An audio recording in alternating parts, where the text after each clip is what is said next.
Hello and welcome to the Warhammer Lady. So this is my first video for the review of the Chaos Daemons Codex for 6th edition. And today I'm going to be going through the general rules for the demon army. Let's start off with what's no longer in the codex. First off, we no longer deploy as we used to. We deploy via ordinary deep strike rules, so only half of our units can ever come down via deep strike. Period. Also, demons are no longer eternal warriors. They can now be killed by instant death.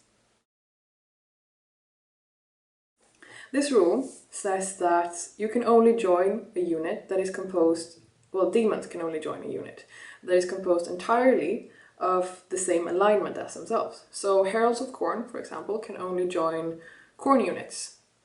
Heralds of Nurgle can only join Nurgle units, and so forth. And depending on what alignment you have, you get special rules in the game. And first off, all of the demons, they have hatred towards one of the other gods. It all narrows down to the lore, basically. So Nurgle and Tzeentch hate each other, so they have the hatred towards one another, the special rule. And Khorne and Slaanesh have the hatred special rule towards each other. So I think this is a really funny way to implement the hatred that the gods have for one another into the codex. If you play against another demon army, this will be a really fun addition. Moving on, all of the special rules also states that your units are demons. So a 5+ invulnerable save and of course the fear special rule. That has not changed. Demons of Khorne, they have the Furious Charge special rule, and their chariots will resolve their Hammer of Wrath with the strength of 7. Demons of Tzeentch, they have a +3 modifier to their leadership when manifesting psychic powers. Also, they get to reroll all of their failed saves on once. Demons of Nurgle, they are slow and purposeful, which saddens me a bit because now my Nurglings can't run anymore. They also have the Shrouded special rule. And this is important. For example, Plague Bearers, they no longer have the Feel No Pain special rule and they're down to toughness 4. But they're great as objective holders due to this Shrouded special rule and the fact that they now are treated as having defensive grenades. Demons of Slaanesh, oh yes, before I move on, I'm gonna have to ask you something now.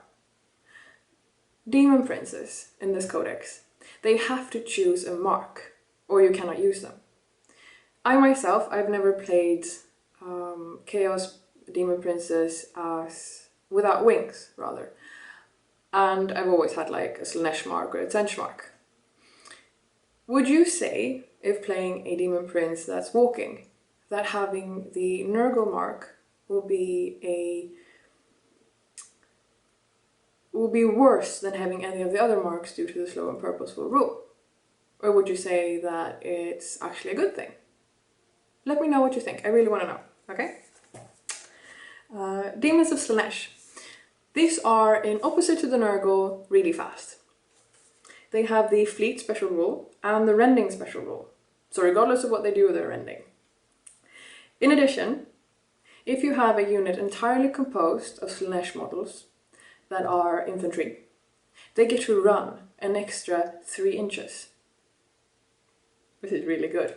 If you have cavalry consistent of Slaanesh only, they get an extra 6 inches whilst running. And if you have vehicles, not walkers, but chariots, for example, they move an extra 3 inches when moving flat out. So Slaanesh are now really fast. I start out by saying that a unit with this special rule can't be joined by a model without the special rule. There are only 3 models in this codex that does not have that rule, and it's the Soul Grinder and the Skull Cannon of Khorne and the Chariot of Khorne. Also, the chariots themselves, for example with Tzeentch, does not have this rule, but the riders do. So they still count. Just as you know, that otherwise all of the models in this codex has this rule. This is basically a downgrade to our old Fearless rule, because this rule also states that the unit will automatically pass a fear, opinion and morale test. And it's a downgrade because This applies in the assault phase of the game, in the check morale phase. This is a leadership test, and if you fail your leadership test, well, okay, we'll get to that later. If you roll a double 1, reality blinks. All the wounds that have been caused in this combat to your unit will be restored. All your models that you have removed as casualty, they will come back. You have specific rules for how you pile them in if you're in close combat, or how they come down in your coherency if you're not. And if you can't place them, they won't come back, and so forth. This is a fun result, okay? I would love for my entire unit to come back. If they have been kind of wiped out, you know. On a double 6, however, they will be banished. Your entire unit will be removed as a casualty. Poof. Regardless of how many models you have in that unit.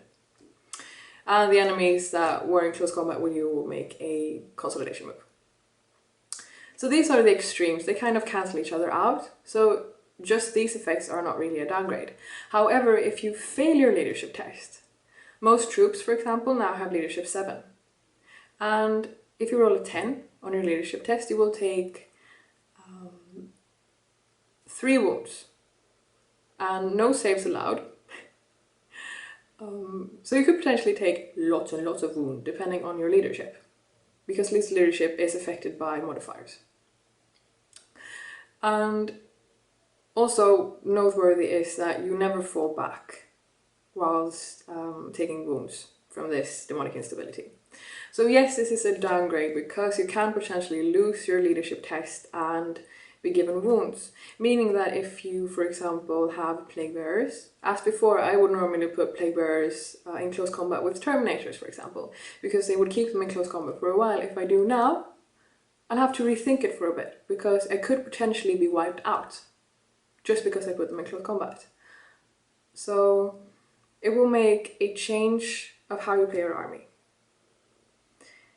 As I said, a downgrade. It's a lore-wise a very funny downgrade because it's chaotic and random, but it could also be potentially horrible in-game. This only comes into play if your primary detachment is chosen from this codex, so you can't be an allied detachment. This won't happen then. You roll 2d6 at the start of each of your shooting phases. And well, this is what the table looks like. Basically, you compare the results to this table. The first 3 results are kind of horrendous towards your demon army. The last 3 results are amazing. Let's just, begin. We'll begin by saying that the result of 7, thus the most common one, is nothing happens. The warp is cool. A roll of 2 means that all of your demons with the demonic instability rules, and also if you play another demon army, if your foe has demons, then he also has to roll for all of his units with the demonic instability, and they have to take the demonic instability test. On a roll of 3, you're punished by the gods. You randomly select one character, also friend or foe, with demonic instability special rule, and you have to pass this test with 3d6 instead of 2. And the wounds that can be suffered can only be allocated to that specific character. If there are no characters on the board, then nothing happens and the results become 7, thus nothing happens. Roll of 4. All models with a demon special rule suffers a -1 penalty to their invulnerable save until the warp storm table is used again. So your next shooting phase or your opponent's next shooting phase if he plays demons. And now we come to a couple of very funny rules. And this goes back to the I hate you rule that the gods have. The first one is called Storm of Fire. And this is a specific one for Tsench.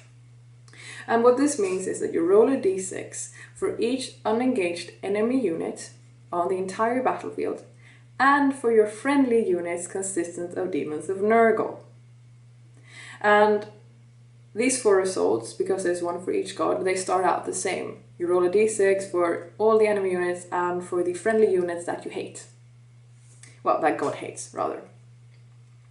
For Tsench, on a roll of 6, you place a large blast marker on top of a model in the unit, and it scatters.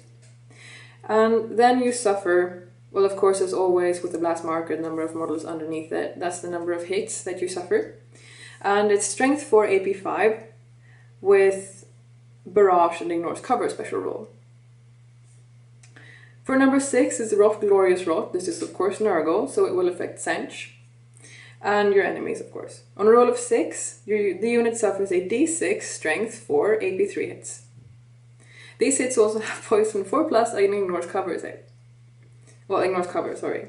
Vehicles are hit on their side armor. And the wounds are allocated by the controlling player. On a roll of 8, the Dark Prince Thirst. So this is Slanesh, it affects Khorne and your enemies. The unit on a roll of 6 suffers d6 strength hits, no AP, but it has rending and ignores cover. Roll of 9 is Khorne's Wrath, so it affects Slanesh and your enemies. You place a small blast marker, again, roll of 6, on one of the models in the unit, it scatters, and you take a number of hits with strength 8, AP 3, with the barrage special rule. These results I find really funny, because again they come down to the lore of the Chaos Demons, and it makes so much sense that if Sench was the number 1 god this game, that he would hurt the Nurgle units on the board, because he doesn't like Nurgle. I like it, I think it's this great addition. Again, you should never be afraid to play a army assistant only of Nurgle just because of this special rule that might occur on a roll of 5. Don't be that way, but it's a small chance that it actually will hurt you because it's only on a roll of 6. But I think this is a really funny addition to the codex. Moving on to the 3 results that are awesome for the demons. First is Warp Surge. All the units with the demon special rule gets a +1 to their invulnerable save. Oh, this is brilliant. I hope this happens to me like all the time. Demonic Possession, it's a roll of 11. This is a really fun one. You select a non-vehicle enemy psyker without the demon special rule. And he has to pass a leadership test on 3d6s. If he doesn't, he is removed as casualty. In addition to that, you get to replace his model within 6-inch range with the Herald of any of the gods, if you have a spare one. If you don't have a spare one, the psyker is removed as casualty and nothing else happens. If you can place an Herald, he acts exactly as normal, he has no upgrades whatsoever, and he counts as victory points if he's killed. And also, he can move as he usually would, but he can't assault that turn. So this is fun. A roll of 2 6s, Summon from the Warp. This is by far the best effect ever. I think, at least for fun, anyway. Maybe the extra +1 on invulnerable saves would be better, I don't know. We'll see when this happens anyway. Number 12, a new unit under your control, consisting of 2d6 + 3, so it's a minimum of 5 and maximum of 15, of Bloodletters, Pink Horrors, Demonettes or Plaguebearers will be added via Deep Strike. This means that you basically get 3 units. Of course, they also count towards victory points, and they don't have any upgrades when they come down. They're just your basic unit. But I think this table is such a fun idea, and reading through it, I don't think that the rolling on this storm table will be awful all the time or awesome all the time. It will probably most likely have no effect at all. The warp will be calm. But I really like it as an addition. As a fact, I love all of these demon rules that they now have. Even though demonic instability might screw you over a couple of games, it's still a fun addition, even though it's a downgrade to the Fearless special rule that we had before. Tomorrow, I think I will be going through the psychic powers and the greater demons. I have not made up my mind yet, but we'll see. I hope you stay tuned, and I'll see you tomorrow. Bye!